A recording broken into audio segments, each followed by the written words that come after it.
সর্বপল্লী রাধাকৃষ্ণের জন্মদিনে উপস্থিত এই গুরুকুলের প্রধান আচার্য, সহপ্রধান আচার্য, বিদ্যালয় পরিচালনা সমিতির সভাপতি সহ প্রাক্তন আচার্যগণ সহ আমার সকল আচার্যবৃন্দকে এই শিক্ষক দিবসের সম্মান ও শুভেচ্ছা জানাই। পাশাপাশি আমার স্নেহের ছাত্রদের স্নেহাশিস ও ভালোবাসা জানাই। তোমরা মনে রাখবে, আমরা 168 বছরের একটি প্রাচীন স্কুলের শিক্ষক শিক্ষিকা হিসেবে যেমন আমরা গর্ববোধ করি, পাশাপাশি তোমরাও ছাত্র হিসেবে সৌভাগ্যবান এবং গর্বিত। পাশাপাশি মনে রাখবে, পণ্ডিত ঈশ্বরচন্দ্র বিদ্যাসাগরের পাদস্পর্শে ধন্য ও জমিদার বাবু জয়কৃষ্ণ মুখোপাধ্যায়ের প্রতিষ্ঠিত একটি বিদ্যালয়ের তোমরা ছাত্র ছাত্রী, আমরা শিক্ষক শিক্ষিকা বৃন্দ।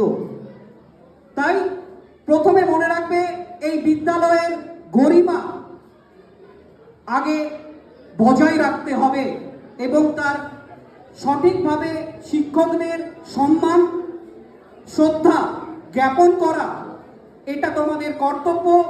এবং মনে রাখবে, ডিসিপ্লিন সব থেকে গুরুত্বপূর্ণ, সেটা কিন্তু তোমাদেরকে মেনে চলতে হবে। এবার আসি একজন দার্শনিকের ভাষায়, students are future, they will fake the world with their brains, creativity and passions. অর্থাৎ তোমরাই শুধু বিদ্যালয়ের ভবিষ্যৎ নয়, তোমরা জাতির ভবিষ্যৎ, দেশের ভবিষ্যৎ, এবং তোমাদের মাধ্যমেই পৃথিবীর আকৃতিটা ঠিক হবে। তোমাদের আচরণ, তোমাদের দৃষ্টি, তোমাদের সৃজনশীলতা, তোমাদের ব্যবহার। তাই এই জায়গাটা তোমাদের বজায় রাখতে হবে। তোমরা যতদিন এই বিদ্যালয় থেকে শুধু শিক্ষা লাভ নয়, মূল্যবোধের শিক্ষাটা তোমরা যতদিন পাবে এবং তোমরা আগামী দিনে দেশের ভবিষ্যৎ এবং জাতির মেরুদণ্ড হয়ে ওঠার জায়গায় যাবে, শিরদাঁড়াটা মেরুদণ্ডটা ঠিক রাখার চেষ্টা করবে। আরেকটা কথা বলবো, যেটা তোমাদের চলার পথে সবসময় মনে রাখবে, 6 things very important for anybody, any level, any conditions and any ground. These are things are first is target. তুমি যদি লক্ষ্য যদি না ঠিক রাখতে পারো, তাহলে তুমি কখনোই পৌঁছতে পারবে না। তোমরা নিশ্চয় নেতাজি সুভাষচন্দ্র বোসের কাহিনী পড়েছো, তোমরা নিশ্চয় এপিজে আব্দুল কালামের কথা শুনেছো।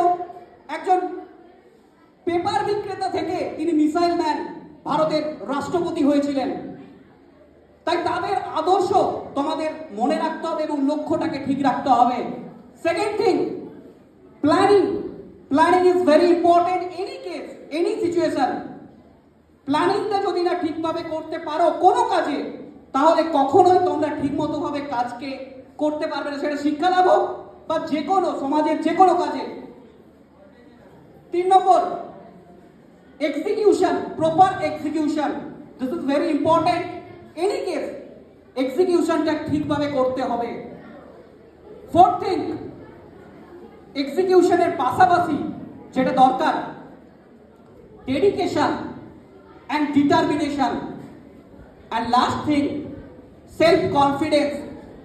যেদিন মনে করবে তোমার সেলফ কনফিডেন্স নেই, সেদিন মনে করবে তুমি আর কোনো কাজ, যে কোনো ছোট কাজও করতে পারবে না। তাই সেলফ কনফিডেন্স যদি তুমি রাখতে পারো, তুমি তোমার যে কোনো কাজে তুমি সঠিক পথে দিশা পাবে এবং এগিয়ে চলতে পারবে। তাই আগামী দিনে বলবো, শুধু শিক্ষা লাভ নয়, এখান থেকে তোমরা একজন ভালো মানুষ হিসেবে সমাজে প্রতিষ্ঠিত হবে। কারণ তোমরাই সমাজের, আজ সমাজ পরিবর্তক হিসেবে তোমরা কাজ করতে পারবে আগামী দিনে। আশা করি শুধু শিক্ষাক্ষেত্রে পড়লাম, ডাক্তার, মাস্টার, ইঞ্জিনিয়ার বা যে কোনো সমাজের উকিল থেকে বিচারক, যে কোনো জায়গায় প্রতিষ্ঠিত জায়গায় শুধু প্রতিষ্ঠা লাভ করলাম তা নয়। যে যে ক্ষেত্রে একজন ভালো স্টুডেন্টের যেমন গুরুত্ব রয়েছে, তেমনি একজন খারাপ স্টুডেন্টেরও গুরুত্ব রয়েছে। আমরা আমাদের চোখে কখনোই কোনো স্টুডেন্ট খারাপ নয়, আবার কোনো স্টুডেন্ট ভালো নয়, কারণ আমরা সবাইকে একই মানদণ্ডে বিচার করি সব ক্ষেত্রে। তাই এই কথাটা মনে রাখবে।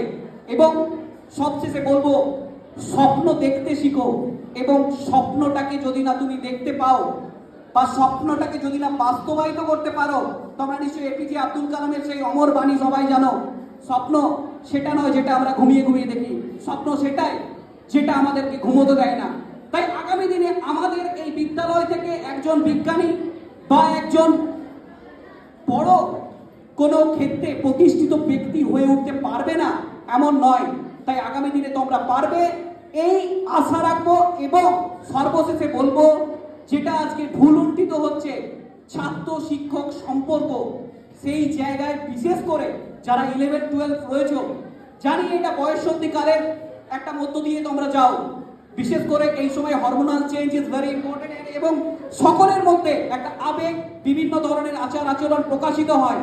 তো সেক্ষেত্রে বলবো, তোমরা যদি ঠিক মতো করে দাঁড়িয়ে থাকতে পারো, একজন সাইকোলজিস্টের ভাষায় এই এজটাকে যেখানে ঝড় ঝঞ্ঝার সঙ্গে তুলনা করা হয়, তাই এই প্রতিকূলতাকে তোমরা যদি কাটিয়ে উঠতে পারো, আগামী দিনে তোমরা ভালো নাগরিক হয়ে উঠবে। এবং পাশাপাশি চাইবো, এই অতি প্রাচীন আমাদের জেলার দ্বিতীয় স্কুল, প্রথম কলেজিয়েট, তারপরে আমাদের চন্দ্রকোনা জিরাট হাই স্কুল, তার নাম উজ্জ্বল করবে, এই আশা রাখবো। এবং আগামী দিনে তোমরা সেই কথাকে মান্যতা দিবে। এবং সর্বশেষে বলবো, যারা আজকের এই অনুষ্ঠান করছো, তাদের সার্থকতাটা সেখানেই থাকবে যদি তোমরা তোমার বিদ্যালয়ের প্রতিটি শিক্ষককে যথাযোগ্য সম্মান সব ক্ষেত্রে, শুধু স্কুলে নয়, স্কুলের বাইরেও ঠিক ততটাই দেখাতে পারবে। তবেই তোমরা সঠিক ছাত্র এবং পরবর্তী ক্ষেত্রে সঠিক মানুষ হয়ে উঠবে। আশা রাখবো আগামী দিনে তোমরা এটা ফলো করার চেষ্টা করবে। তাই আবার সকলকে এই মহান দিনের শুভেচ্ছা এবং ছাত্রদের স্নেহাশিস ভালোবাসা জানিয়ে আমার বক্তব্য শেষ করব। ধন্যবাদ।